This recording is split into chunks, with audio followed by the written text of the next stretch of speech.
ప్రతిరోజు దాదాపు 1000 నుంచి 1100 మంది ఓపీడీలో పేషెంట్లు వచ్చి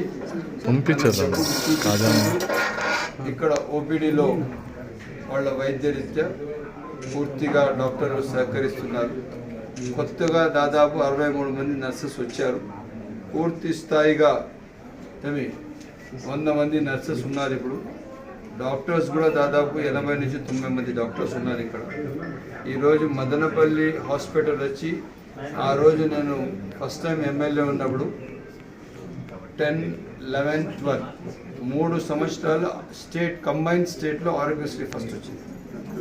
అటువంటి హాస్పిటల్ ఇదే కాకుండా ఈ హాస్పిటల్ పొటెన్షియాలిటీ వచ్చింది. రౌండ్ ద క్లాక్ 250 మంది ఇన్ పేషెంట్స్ ఉంటారు. ఈ ఇన్ పేషెంట్ సర్వీసెస్ వచ్చింది, చాలా అవసరం ఉంది. ఇప్పుడు ఉన్న నర్సెస్, డాక్టర్స్, ఉన్న మెడికల్ సూపరింటెండెంట్ గారు, ప్రిన్సిపాల్ గారు, ఆర్ఎంఓ గారు వీళ్ళందరూ కోఆర్డినేట్ చేసుకోవాలా.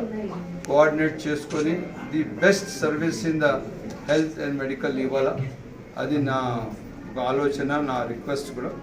ఎక్కడ కూడా హెల్త్, ఎందుకంటే ఇది ఏమైనా చెట్లకు కావాల్సిన అవసరాలు కాదు, హ్యూమన్ హెల్త్ మనిషికి కావాల్సిన అవసరాలు, ఆరోగ్య రీత్యా కావాల్సిన అతనికి పూర్తి స్థాయిగా చూసుకోవాలా.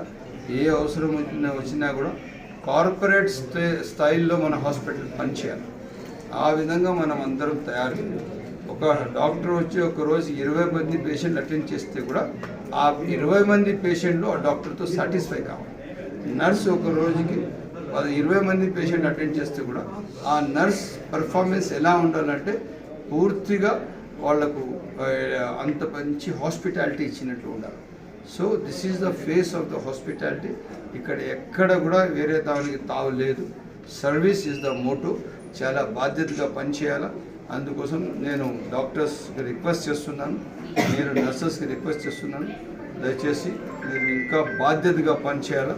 నాకు కంప్లైంట్ అనేది రాకూడదని సవినయంగా కోరుకుంటూ మనము మంచి సర్వీసెస్ అందించి కంట్రీలోనే బెస్ట్ హాస్పిటల్గా మనం దీనికి ట్రీట్ చేయాలా, మనం దీన్ని తీర్చిదిద్దాలని చెప్పి సవినయంగా కోరుకుంటూ సెలవు.